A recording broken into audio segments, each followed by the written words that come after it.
Hola, pero que muy buena gente, espero que estén todos muy bien. Y hoy comenzamos con la lección 1 de química. Por eso es que elegimos Minecraft. Porque comparten mucho en común. Porque, por ejemplo, fíjense que el tronco de este árbol, o sea, la madera, ya forma parte de la química. O la tierra, el aire, el oxígeno. Todo lo que vemos acá está rodeado por química y tiene que ver con la química. ¿Por qué? Bueno, porque la química, Primero, ante que nada, es una de las ramas de las ciencias naturales que estudia la composición, el comportamiento y las propiedades de la materia. La química estudia la composición, el comportamiento y las propiedades de la materia.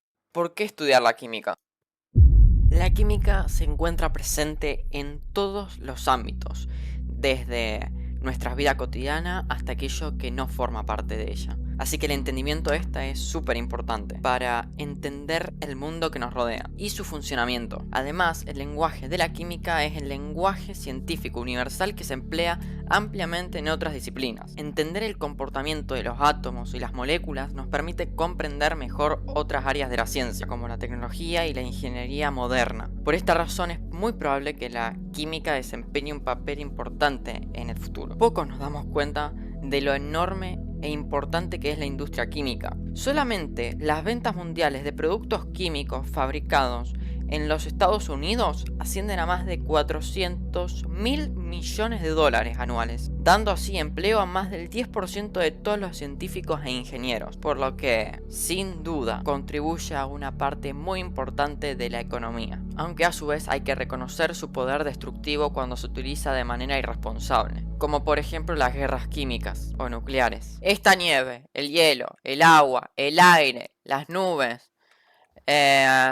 este árbol, la madera, las hojas, nuestra ropa y el aire que respiramos son ejemplos de materia, porque la materia es cualquier cosa que tenga masa y ocupa un lugar en el espacio. O sea, por ejemplo, este tronco de árbol, esta madera, la química estudia de este material, su composición, el comportamiento y sus propiedades que posee. Eso es lo que estudia la química. La composición hace referencia a la forma molecular de la materia. En el caso del agua, su composición química es H2O, o sea, esto significa que una molécula de agua está compuesta por dos átomos de hidrógeno y un átomo de oxígeno. En cuestión al comportamiento de la materia, se dice que la química estudia el comportamiento de la materia, ya que investiga y comprende cómo los átomos y las moléculas interactúan entre sí en una amplia variedad de situaciones y condiciones, lo que permite predecir y controlar procesos químicos, como por ejemplo cuando se encuentra el agua y la lava, produciéndose así este fenómeno conocido como obsidiana. Y estudia las propiedades de la materia por las propiedades físicas y químicas. Físicas como la masa, el volumen, el peso, etc. Y químicas como el olor, sabor, viscosidad, oxidación, entre otras. Ahora, la química es una ciencia experimental y exacta. Es experimental porque utiliza experimentos controlados para obtener nuevos conocimientos y conclusiones. Y es exacta porque se basa en la observación y experimentación y sus contenidos pueden ser expresados en términos matemáticos. Algunas ramas de la química incluyen la orgánica, la inorgánica, la analítica, físico-química, bioquímica, industrial, general, cuántica y computacional. La materia, como el oxígeno, que es una molécula, está compuesta por átomos, dos átomos de oxígeno, los que a su vez están formados por partículas más pequeñas llamadas subatómicas, protones, neutrones y electrones. Según las cantidades en las que estas partículas conforman al átomo, se pueden diferenciar los distintos elementos químicos que de forma pura o como parte de compuestos con otros elementos constituyen todos los materiales de nuestra vida, tanto los artificiales como los naturales, ya que los materiales son clases de materia y cada elemento se compone de una sola clase de átomos, todos del mismo y único tipo. Y los átomos se pueden combinar para formar las moléculas. Aunque todo esto no se descubrió de la noche a la mañana, sino que el modelo atómico, hace 400 años antes de Cristo, Demócrito introdujo la idea del átomo, considerándolo como la unidad básica e indivisible de la materia. Después, Platón y Aristóteles propusieron de que no puede haber partículas indivisible, que básicamente esta molécula de oxígeno compuesta por dos átomos de oxígeno era imposible de que no se pudiera dividir. Así que durante muchos siglos con este conflicto de entre si se podía dividir o no, el átomo, la perspectiva atómica de la materia se desvaneció durante muchos siglos. Es tan así que desde 400 años antes de Cristo hasta entre los años 1803 y 1807 no hubo ningún avance en la química. Es recién ahí, en 1807, que a medida que los químicos aprendieron a medir las cantidades de materiales para producir nuevas sustancias, surge una teoría atómica química por parte del inglés John Dalton, que planteó los siguientes postulados. 1.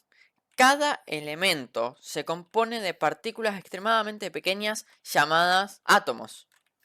2. Todos los átomos de un elemento dado son idénticos, como por ejemplo el oxígeno, que es una molécula que está compuesta por 2 átomos de oxígeno, o sea, del mismo elemento. Pero los átomos de elementos diferentes son diferentes y tienen propiedades distintas, incluidas la masa.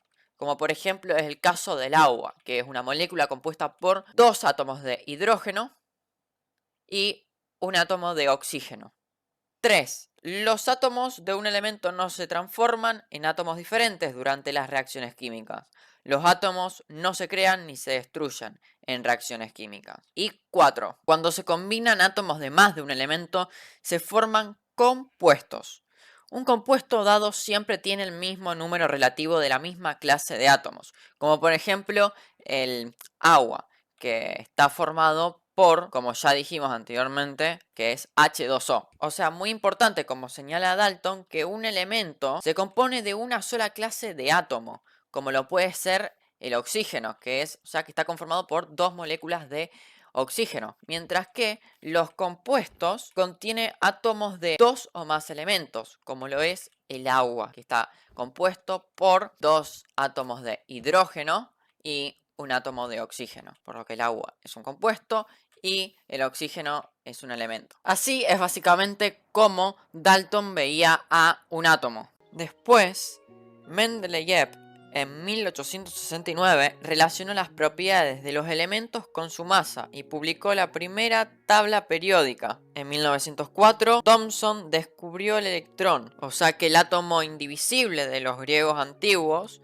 empezaba a sustituirse por un átomo que posee una estructura interna, y se propuso a que si los átomos contienen partículas con carga negativa, entonces también debían contener partículas con cargas positivas. Propuso entonces lo que se llamó modelo atómico del budín de pasas. Sin embargo, experimentos posteriores demostraron que su modelo era incorrecto. En 1911, Rutherford descubrió el núcleo atómico y propuso el modelo atómico planetario. En 1913, Born propuso la cuantización de la energía y su modelo atómico que incorpora órbitas electrónicas. La cuantización de la energía es cuando un electrón se encuentra en un nivel energético basal, o sea que no absorbe ni emite energía, ya que los electrones solo ganan o pierden energía al pasar de un nivel a otro. Para alejarse del núcleo, el electrón debe absorber energía y en el camino inverso emitir energía en forma de luz, fotones. El color de la luz absorbida o emitida está relacionada con la longitud de onda de la radiación, es decir, con la energía emitida o absorbida, donde todo esto ocurre en cuestión de menos de milésimas de segundo. En 1913, Henry postuló que las propiedades de los elementos se relacionan con su número atómico. En 1920 y 1930, Schrödinger y Heisenberg publicaron el modelo atómico cuántico, que sigue siendo fundamental en la actualidad. Y en 1932, Chadwick descubrió el neutrón, completando así la estructura básica del átomo. Nos vemos hasta la próxima. Chao.